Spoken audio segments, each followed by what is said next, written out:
अभी जो है, जबकि यह घोषित इमरजेंसी है या इमरजेंसी नहीं है घोषित रूप से, हम्म।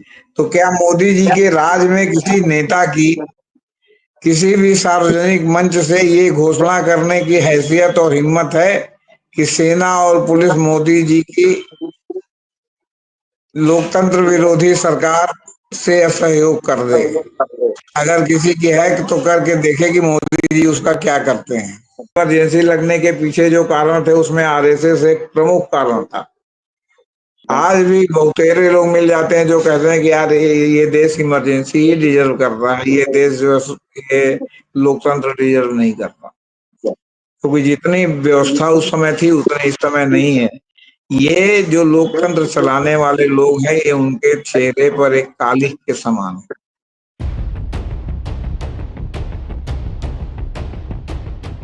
आपातकाल यानी इमरजेंसी चर्चा जोरों पर है।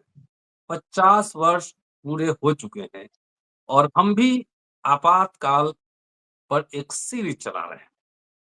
चर्चा हो रही है सोशल मीडिया पर काफी कि आपातकाल को फिर से पढ़े जाने की जरूरत। आज चर्चा फिर से आपातकाल पर। इंदिरा गांधी, जिनको लोग कहते हैं कि लोकतंत्र की हत्या करने वाली थी, तो जरा पहले उनके अचीवमेंट्स पे थोड़ा सा नजर डाल लेते हैं। उसके बाद आज प्रमुख 4 चेहरों पर बात होगी। कौन से वो 4 चेहरे थे जिनकी वजह से इमरजेंसी लगानी पड़ी? ध्यान से सुनते रहिएगा। पहले उपलब्धि, 69 में 14 बैंकों का राष्ट्रीयकरण, हरित क्रांति, गरीबी हटाओ कार्यक्रम, उसके अलावा 20 सूत्री कार्यक्रम भी उन्होंने लाया था।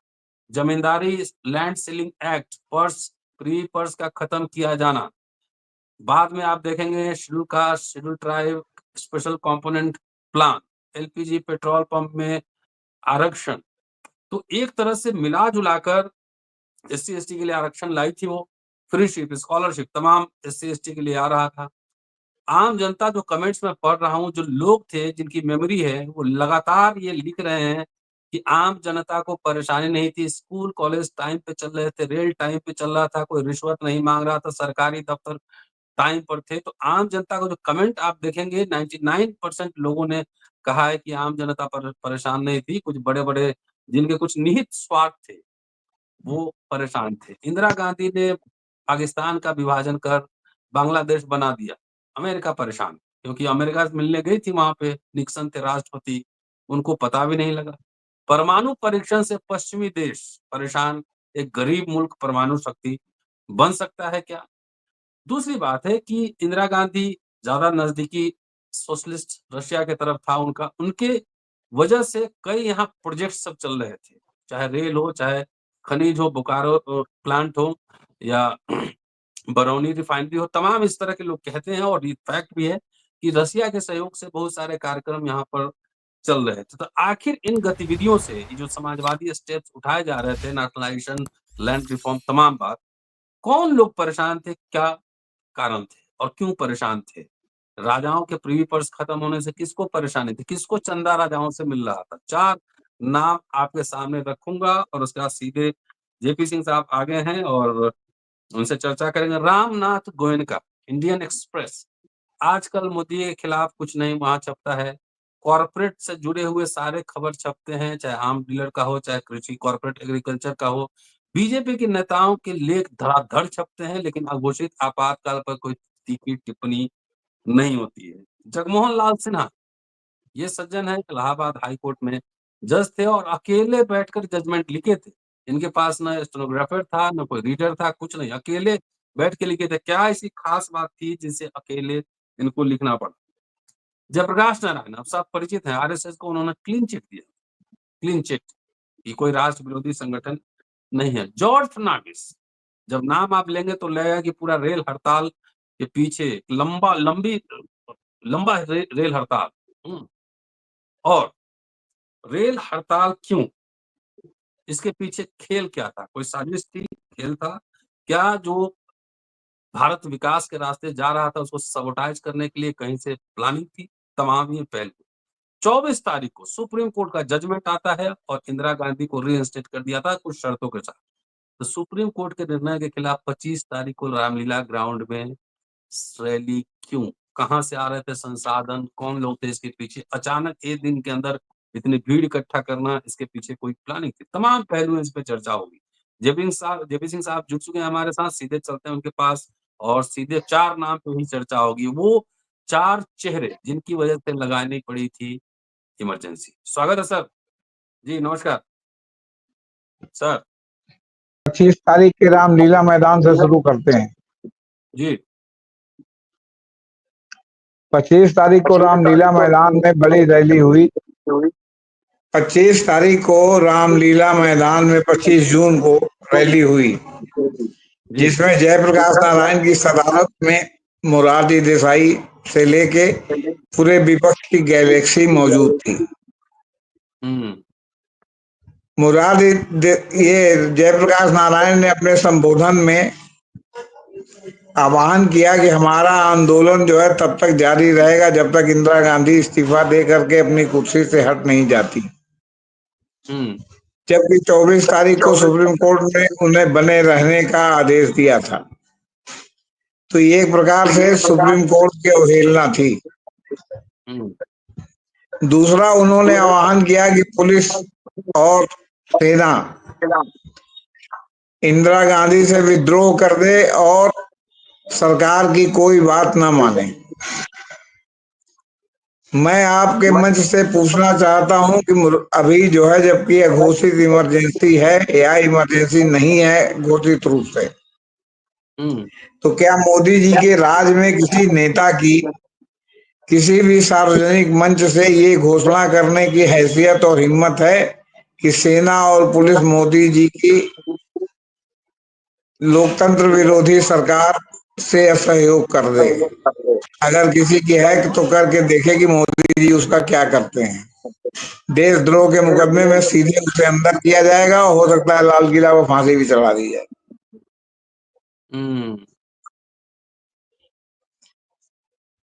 नंबर 2, हुँ। इंदिरा गांधी की लोकप्रियता इतनी जबरदस्त थी कि ये लोग वोट की राजनीति से इंदिरा गांधी को हटा नहीं पा रहे थे। मान लीजिए जी। कि थोड़ी देर के लिए वो जनता पार्टी की सरकार में बनी, जब 77 का चुनाव हुआ, इंदिरा गांधी उत्तर हार गई, लेकिन तब भी दक्षिण भारत में कांग्रेस को बहुत अच्छी सीटें आई थी। वहां जनता पार्टी नहीं जीती थी। जनता पार्टी उत्तर भारत में ही जीती थी, दक्षिण भारत में नहीं जीती थी। जी। और अंत में इंदिरा गांधी से चिढ़ इनकी, क्योंकि तमाम क्वार्टर्स में तमाम तरह से थी। क्यों? क्योंकि वो बहुत दृढ़ थी। इंदिरा गांधी थी जो उन्होंने ऑपरेशन ब्लू स्टार करके भिंडरावाले का समापन किया, चाहे इसके कोई पक्ष में हो या विपक्ष में हो, और उसका खामियाजा उनको अपनी जान देकर गंवाना पड़ा। मैंने इंदिरा गांधी को आप वोट से नहीं हरा पाए, इंदिरा गांधी को आपने जानलेवा हमला करके इंदिरा गांधी की नृशंस हत्या की, तब इंदिरा गांधी रास्ते से हटी। विश्वनाथ प्रताप सिंह की सरकार थी, फिर चंद्रशेखर की सरकार आई है। उसके बाद जो चुनाव हुआ, उस हुँ। चुनाव में इंदिरा गांधी के पुत्र राजीव गांधी की भी इसी तरह नृशंस हत्या हुँ। की गई। यानी वोट से उनको नहीं हटाया जा सका। और उसके हुँ। बाद खैर नरसिम्हा राव की सरकार बन गई। रेस्ट इज द हिस्ट्री, सब लोग जानते हैं। अब इमरजेंसी में बहुत कड़वी बातें मैं कहने वाला हूं, हमारे मित्र लोग मुझे क्षमा करेंगे। हुँ। गुजरात में अखिल भारतीय विद्यार्थी परिषद ने फीस वृद्धि के खिलाफ आंदोलन शुरू किया था, और उसी समय चिमन भाई पटेल की सरकार वहां थी। उन्होंने आपके मूंगफली के तेल का दाम बढ़ा दिया, तो वो भी उसमें इंक्लूड हो गया। साइमल्टेनियसली बिहार में केदार पांडे चीफ मिनिस्टर बन गए, और केदार पांडे बिहार में नकल रोकने के, मतलब आप समझिए, सबसे बड़े क्रूसेडर थे।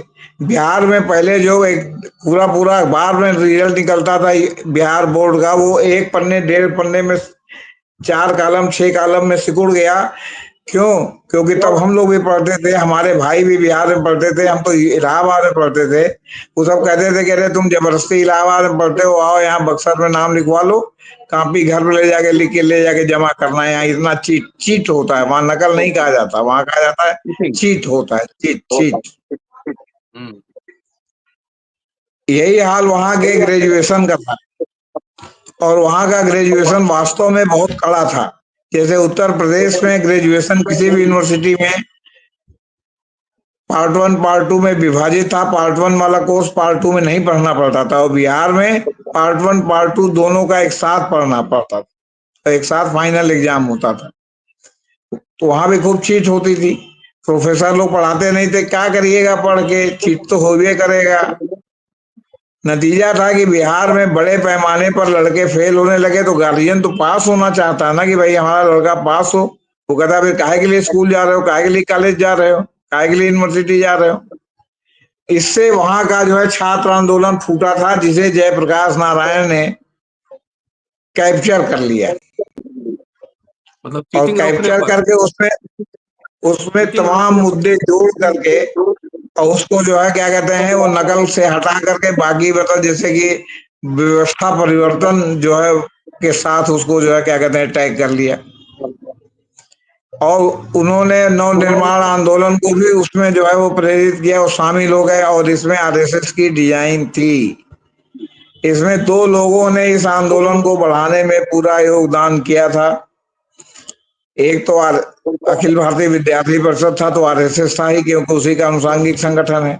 दूसरा जो बिहार वाला आंदोलन था, उस आंदोलन में जो है जो लालू प्रसाद यादव वगैरह ये सब समाजवादी युजन सभा से जुड़े थे, तो समाजवादी शामिल थे। इसको इसी इलाहाबाद यूनिवर्सिटी में मधुलिमय आए थे, इलाहाबाद यूनिवर्सिटी के लड़कों को प्रेरित करने की, वो लोग भी उस आंदोलन से जुड़े। मैं स्वयं उस मीटिंग में एक श्रोता की हैसियत से शामिल था।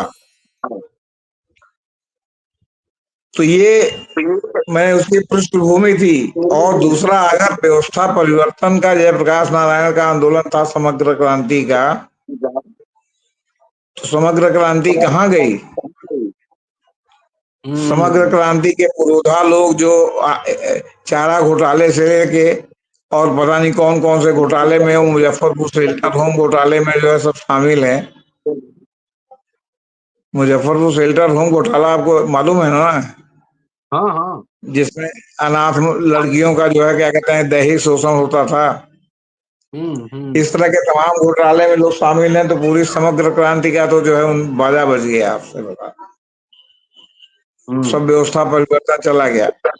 तो आप बताइए कि इतना हुंकार भरा इन्होंने। अब रामनाथ गोयनका बहुत बड़े क्रूसेडर माने जाते हैं स्वतंत्र पत्रकारिता के, लेकिन क्या रामनाथ गोयनका ग्रुप का कोई एक आदमी ये बता सकता है या इनकार कर सकता है कि उसके मुख्य आइडियालॉग जो कहे जाते हैं वो पी गुरु मूर्ति हैं, जी। जो शुद्ध आरएसएस हैं। और पी गुरु मूर्ति रिजर्व बैंक के सलाहकार इन्होंने बना रखा है, क्या कहते हैं, मोदी जी ने अगर अभी तक हटाया ना हो तो। और ये कहा जाता है कि नोटबंदी मोदी जी के दिमाग के ऊपर नहीं थी, ये पी गुरु मूर्ति के दिमाग की ऊपर थी। जो नोटबंदी लागू हुई, इसीलिए नोटबंदी पर कोई जवाब जो है क्या कहते हैं देते सरकार को नहीं बनता, क्योंकि इसके तो मुख्य आइडियालॉग जो है वो पी गुरु मूर्ति थे। दूसरी बात, आपने दुनिया भर का जातिवादी व्यवस्था से लेकर तमाम चीजों पर मोहन भागवत के उद्गार सुने होंगे, लेकिन कभी नोटबंदी पर सुना है आपने? क्योंकि नोटबंदी आरएसएस का मानस पुत्र था। इन लोगों को लगता हम्म। था कि नोटबंदी कर देंगे तो अचानक सब जो है ब्लैक मनी जो है वो सब जो है डूब जाएगी, कोई बाहर नहीं आएगी। पता चला जितना जितना जो है नोटबंदी थी, उस नोटबंदी में गिने हुए रुपए से ज्यादा रुपया जो है बैंक में वापस आ गया।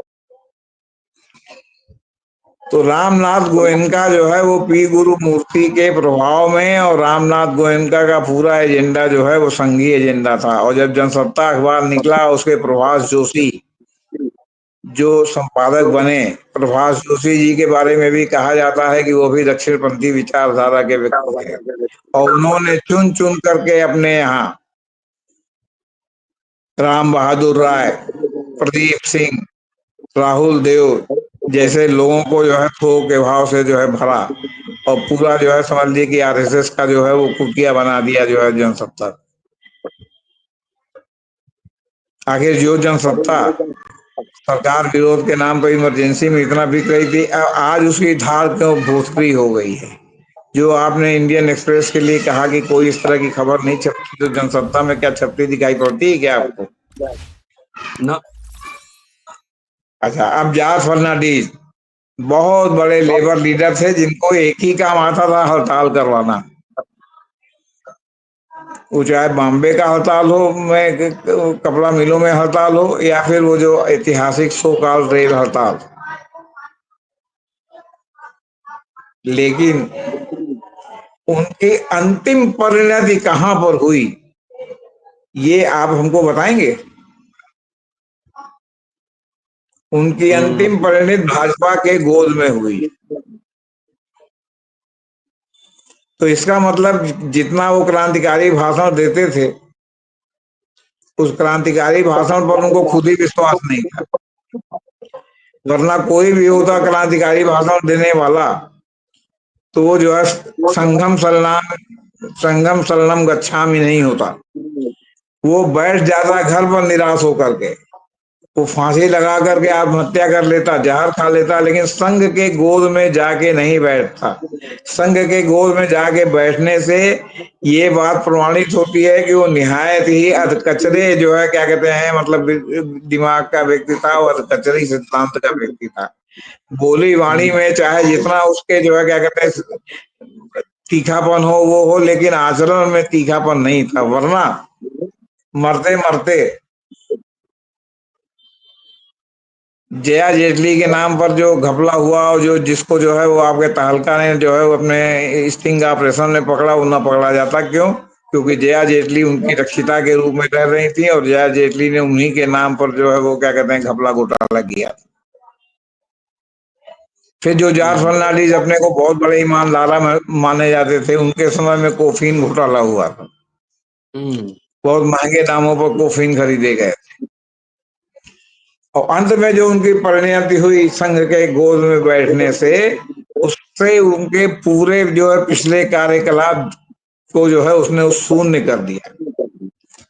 अब आए मधु दंडवते पर। मधु दंडवते बीच में काल कवलित हो गए,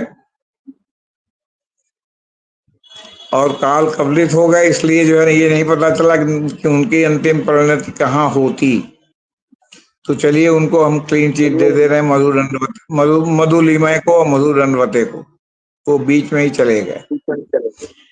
तो ये लोग मुख्य सूत्रधार थे इंदिरा गांधी के खिलाफ। लेकिन सबसे बड़ा सवाल यहाँ पर ये है कि जब कोर्ट ने स्टे कर दिया और कहा कि आप प्रधानमंत्री पद पर बनी रह सकती हैं, आप संसद में वोट नहीं दे सकती, लेकिन जब प्रधानमंत्री पद पर जो बना रहेगा वो प्रधानमंत्री का कार्य तो करेगा ही।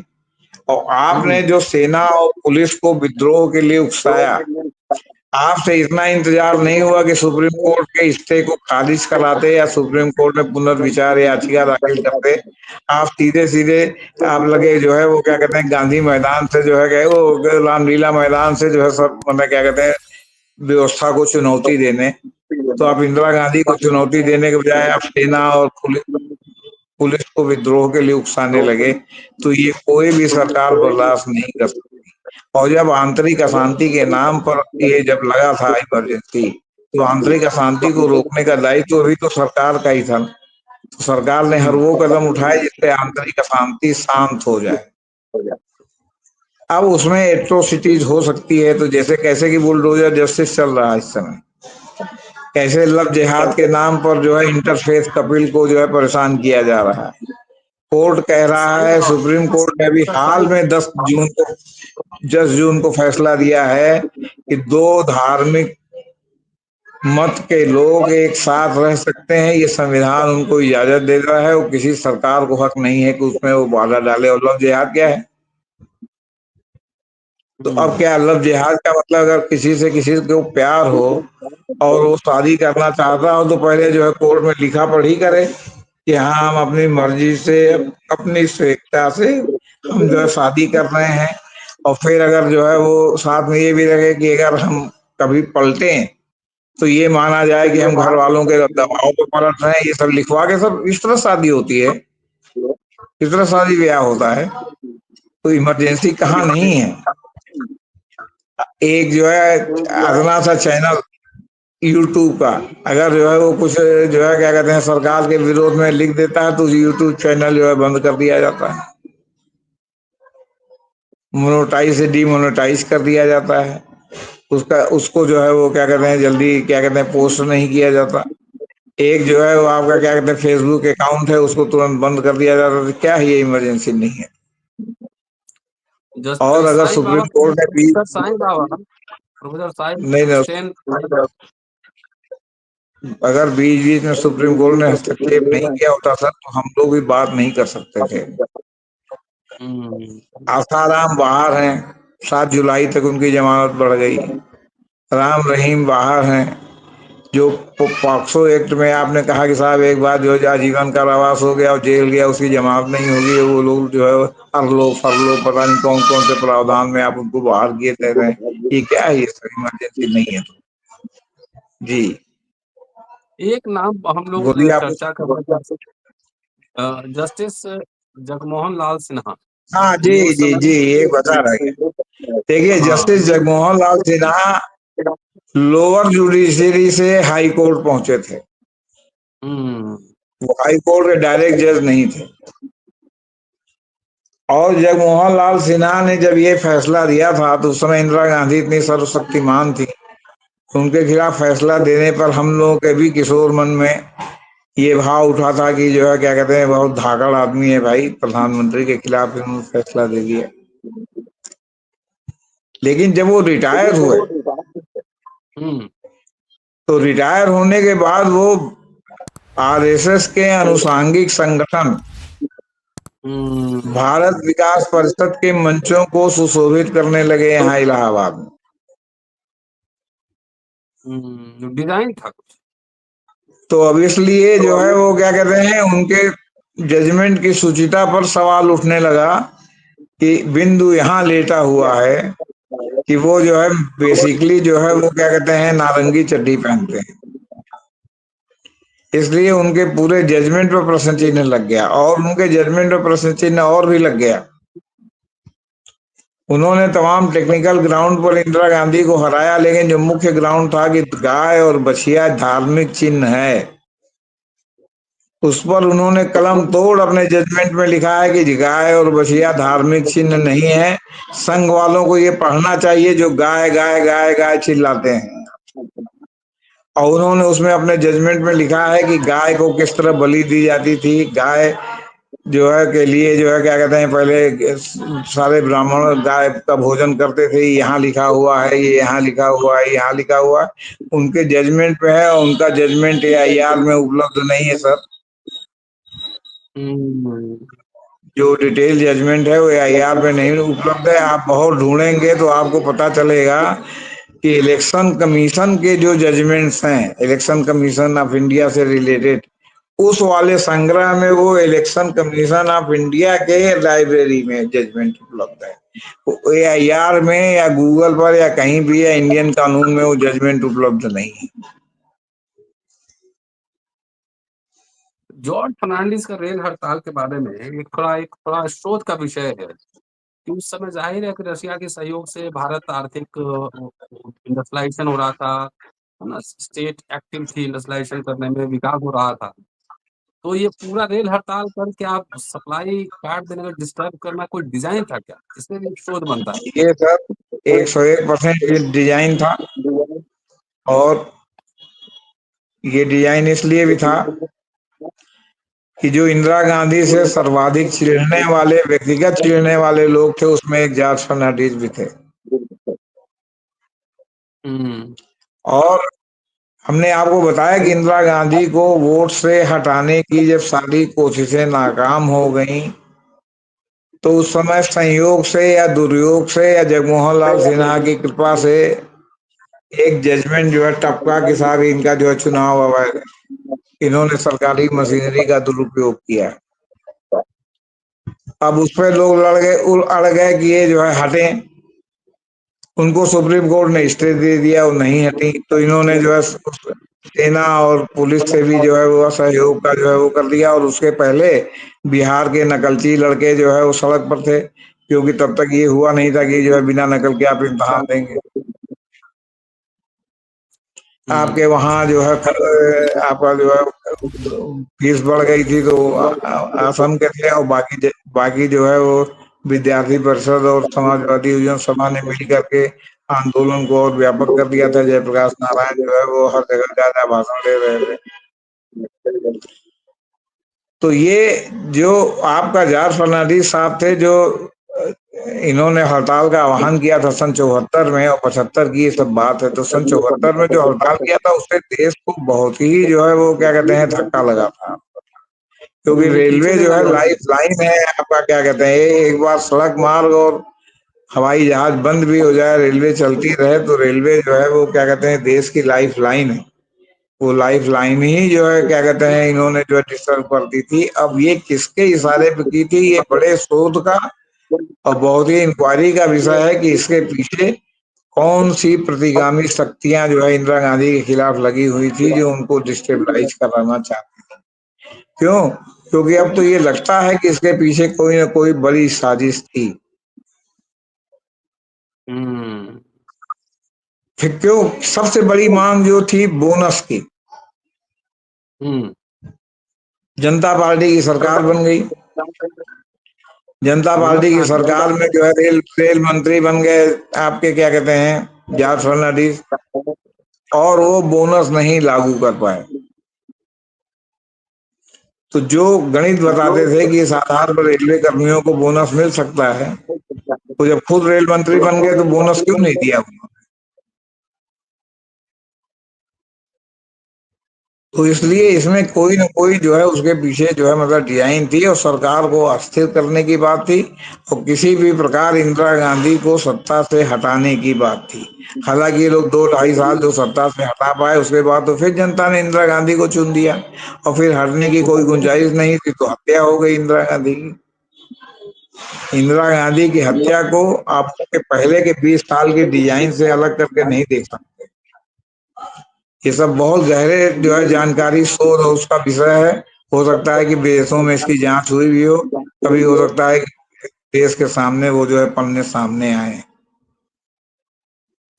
तीन चीज जी। जो मुझे लग रहा है, एक तो परमाणु शत्रु बन जाना भारत का, पाकिस्तान का विभाजन, दूसरा रशिया। जवाहरलाल नेहरू तो गुटनिरपेक्ष थे, लेकिन इंदिरा गांधी का झुकाव रशिया की ओर था। तो जाहिर है कि अमेरिका वेस्ट तो उस समय नाराज तो रहा ही होगा कि कैसे एक नहीं, एक सौ परमाणु एक शत्रु। परसेंट और हमेशा से जो है क्या कहते हैं सीआईए यहाँ जो है डिस्टेबलाइजेशन करता रहा है।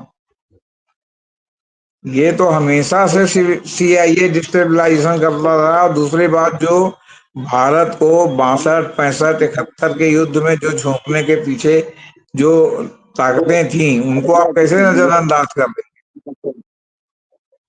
और जो पाकिस्तान के जो है पीठ पर हाथ रखे हुए थे, तो आप पाकिस्तान के पीठ पे जिन लोगों ने हाथ रखा था उसी से समझ लीजिए कि कौन कौन लोग इनके खिलाफ थे। और फिर इंदिरा गांधी दृढ़ महिला थी, वो झुकती नहीं थी। इंदिरा गांधी थी जिन्होंने प्रीवी पर्स खत्म कर दिया, बैंक का नेशनलाइजेशन किया। इतना विरोध विरोध हुआ, इसके बाद बावजूद वो नहीं झुकी। और बैंक के नेशनलाइजेशन से देश का कितना डेवलपमेंट हुआ, ये भी जो है किसी से छिपा नहीं है। और ये सारी हम्म दक्षिणपंथी ताकतें जो आज सत्ता में बैठी हैं, इन्होंने बैंक नेशनलाइजेशन का प्राण प्रण से विरोध किया, प्रीवी पर्स का प्राण प्रण से विरोध किया, आपसे बता दें, खत्म करने का। तो सवाल इस बात का है कि ये सब इंटरनेशनल ताकतें तो लगी हुई थी, ऐसे ही कोई बेवफा नहीं होता, कुछ ना कुछ तो सुना होता है दीजिएगा। ना। नहीं, बस अब एक लाइन एक एक सवाल और सर। ऐसे ही बोलिए। अभी भारत की आबादी चाइना से ज्यादा है, 150 करोड़ हो गया। जी। और एक मुद्दा जो है बहुत उछलता है, नसबंदी का, नसबंदी का। तो कितने इतने नसबंदी हो गए हैं कि ये चाइना को ही पीछे छोड़ दिया भारत। कितना उस हुआ समय होगा? कहा जाता है कि उस समय कहा जाता है कि 90 लाख लोग जो है कि नसबंदी हुई, अच्छा। मोटे अनुमान से। हम्म लेकिन यहाँ मामला फिर वही है, हम्म जैसे आप देखते हैं कि कभी कभी मनरेगा की समीक्षा होती है, जांच होती है, तो पता चला कि मनरेगा में जितने लोगों को लाभ पहुंचना चाहिए उससे ज्यादा ऐसे लोगों ने लाभ ले लिया जो उसके पात्र नहीं थे। हम्म कोई सरकार अगर इच्छा शक्ति रखती हो तो सर्वे करा के देखे कि जो उस समय नसबंदी हुई थी, चाहे हिंदू की हुई हो या मुसलमान की हुई हो, सरकारी कर्मचारी की हुई हो, जिसकी भी हुई हो, नसबंदी के बाद उनके कई बच्चे हुए हो। नसबंदी के फर्जी सर्टिफिकेट अस्पतालों से आपके जो जो जो जहां से पात्र था कि यहाँ नसबंदी आप करा सकते थे, वहां से जारी होते थे, और 1 दर्जन लोगों को तो मैं ही जानता हूँ जिनके नसबंदी के बाद बच्चे हुए। एक तो हमारे साले साहब का ही बच्चा हुआ, तो हम लोगों ने मजाक में कहा कि क्या साले साहब कि नसबंदी के बाद भौजाई नैहर गई थी क्या? कहीं नहीं, तुम लोग तो थे ही। तो आप समझ लीजिए, आप जानते हैं ना कि यहाँ जो है कोई कानून बनता है तो उसको तोड़ने का जो है हिसाब पहले से ही बन जाता है, या इतना लूप होल छोड़ दिया जाता है कि बन जाता है। लॉकडाउन के समय फर्जी बनता था सर्टिफिकेट वो तो हाँ, कोविड का। मतलब कोविड का, तो उसी तरह फर्जी फर्जी नसबंदी के सर्टिफिकेट आपसे बता रहे हैं। हाँ, उससे जो वास्तव में एक तबका नाराज हुआ वो मुसलमानों का तबका, क्योंकि उनके यहाँ हम्म नसबंदी का कोई कंसेप्ट नहीं है। और उनके यहाँ जो हम्म जबरदस्ती नसबंदी संजय गांधी ने कराई, तो ये संजय गांधी एक्स्ट्रा संवैधानिक शक्ति थे, ये कोई जो है वो सरकार में शक्ति नहीं थे, किसी पद पर नहीं थे। तो उसी का हम्म। खामियाजा तो कांग्रेस आज तक भुगत रही है, जो संजय गांधी ने किया। और संजय गांधी का आप देख लीजिए, संजय गांधी की बीवी और बच्चे संघम शरणम गच्छामि है। सारे लोग संगीन में चले गए। हाँ, संघम शरणम गच्छामि में बैठे हुए हैं, आपसे बता रहे हैं, उनके बच्चे, यानी उनकी बीवी भी संघ में है, और उनका हम्म बच्चा भी संघ में है। मेरे पास 20 सूत्री कार्यक्रम रखा हुआ है उस समय का। जी। और ये पूरा पढ़ने से लगता है कि पूरा एक स्टेट संवैधानिक सोशलिज्म की बात जो अम्बेडकर कर रहे थे राज्य अल्पसंख्यक में अपने, उसी पैटर्न पे पूरा ये सब है। हम्म, जिसमें जाहिर है देखिए सर, कॉन्फ्रेंस पे उसके पहले आरएसएस में एक बात मैं कहना चाहता हूँ। जी बाला साहब देवरत संभवतः उस समय आरएसएस के सरकार्यवाह थे। उन्होंने कम से कम हम्म 3 चिट्ठी लिखी थी इंदिरा गांधी को कि हम लोग जो है इमरजेंसी के समर्थक हैं। हम जो है वो क्या कहते हैं, जयप्रकाश नारायण आंदोलन में हम या हमारा संगठन या हमारे संगठन के कोई लोग शामिल नहीं है। क्यों लिखनी पड़ी चिट्ठी इनको? तो गुजरात का आंदोलन तो शुद्ध जो है विद्यार्थी परिषद का आंदोलन था, जो जयप्रकाश नारायण ने समाहित कर लिया अपने समग्र क्रांति में। दूसरी बात, आपने देखा होगा लोकपाल आंदोलन में कहीं आरएसएस दिखाई पड़ती थी? हम्म। अन्ना को आगे अन्ना ने करके, और अन्ना अन्ना आज समय लाले गांव में बिस्तर पर लेटे हुए हैं। पता चला कि टोटल आंदोलन जो है वो आरएसएस ने जो है अन्ना के नाम पर खड़ा करके जो है क्या कहते हैं कांग्रेस को डिस्टेबलाइज करके सत्ता से हटाया। सत्ता से हटाने के लिए जिसको ये चाहते हैं कुछ भी कर सकते हैं। फिर इंदिरा गांधी अच्छी तरह समझती थी कि ये टोटल आंदोलन की जड़ में और इसके हृदय में आरएसएस है। इसलिए उन्होंने इमरजेंसी में जो संविधान संशोधन 42वां संविधान संशोधन हुआ, उसमें समाजवाद और धर्मनिरपेक्षता जो है वो जुड़वा दिया प्रियम्बल में। तो कल और करेंगे आज वही वही। सबसे ज्यादा पीड़ा दे रहा है आरएसएस को। और होश बोले साहब ने जिस तरह उसका विरोध किया है, उससे उससे एक बार फिर और प्रमाणित हो गया है कि जो है इमरजेंसी लगने के पीछे जो कारण थे उसमें आरएसएस एक प्रमुख कारण था। हम्म। जी। इस पे एक अलग एपिसोड कल किया जाएगा सर, लेकिन बहुत ही शानदार बातचीत और बहुत सारे फैक्ट्स सब लोगों के बीच निकल कर आ रहे हैं, बहुत सारे लोग शोध कर रहे हैं। लेकिन अम्बेडकर रामा ने ये पहल की शुरुआत की थी कि इमरजेंसी का एक पुनर्पाठ जरूरी है। और एक बात और चलते थे, कि कई राज्यों में 1 महीना या 2 महीना जो इमरजेंसी में जेल में रहे हैं, उनको पेंशन दिया जा रहा है 10,000 20,000 रुपए। अगर इंदिरा गांधी का शासन इतना ही क्रूर था, तो 1 महीना या 2 महीना में जेल के अंदर बाहर कैसे आ गए? कहीं माफी-वाफी माँग के तो नहीं आए? हाँ सर, टिप्पणी, कंक्लूडिंग रिमार्क। हो सकता है, हो सकता है माफी मांग के आए, हो सकता है उस समय जो चोरी में जेल गया हो उसने प्रमाण पत्र बनवा लिया हो मीसा का। जैसे कैसे स्वतंत्रता सेनानी जो है वो क्या कहता है कि प्रमाण पत्र में दुनिया भर का घपला था, तो भाई घपला तो यहाँ हर चीज में है। जाति प्रमाण पत्र में है, आय प्रमाण पत्र में है, आपके क्या कहते हैं डोमिसाइल प्रमाण पत्र में है। यहाँ कौन सा प्रमाण पत्र है जो खुलेआम बाजार में बिक नहीं रहा है? ईडब्ल्यूएस प्रमाण पत्र बिक रहा है, कोई वेरिफिकेशन का तंत्र नहीं है। जी, SC/ST सर्टिफिकेट बिक रहा है। सब बिक रहा है, सब जितना प्रमाण पत्र है सब बिक रहा है। वरना मित्तल, चौधरी और त्रिपाठी जो है वो SC/ST में नहीं होते। चलिए सर, बहुत बहुत शुक्रिया और बहुत शानदार बातचीत। आखिर ये थे 4-5 प्रमुख चेहरे जिनकी वजह से लगानी पड़ी थी इमरजेंसी। पूरा एक टेक्स्ट का इतिहास में हम लोग पढ़ते हैं कि एक टेक्स्ट के कई पठन होते हैं। आज जो लोग हल्ला कर रहे हैं कि काला दिवस था, RSS के प्रमुख देवरस ने इंदिरा गांधी को चिट्ठी लिखी थी, इंदिरा गांधी ने जवाब नहीं दिया था, इग्नोर किया था। उसके बाद विनोबा भावे के जी आपको अगर याद हो, हमको तो याद है, जब मैं किशोरावस्था में था तो बहुत से हमको गांव में जो है हमारे पट्टीदार, हमारी चाची चाचा बाबा दादी मिलते थे और दो चार बात के बीच में एक बात जरूर कहते थे कि ये इन लोगों की सरकार से तो अंग्रेजों की सरकार ही अच्छी थी। हम्म इसी तरह आज की डेट में भी इमरजेंसी के दौरान जितना रेगुलराइजेशन, जितना जो है वो क्या कहते हैं एकदम सब टाइम से बिना घूस के सब चल रहा था, आज भी बहुतेरे लोग मिल जाते हैं जो कहते हैं कि यार ये देश इमरजेंसी ही डिजर्व करता है, ये देश जो है ये लोकतंत्र डिजर्व नहीं करता। क्योंकि जितनी व्यवस्था उस समय थी उतनी इस समय नहीं है।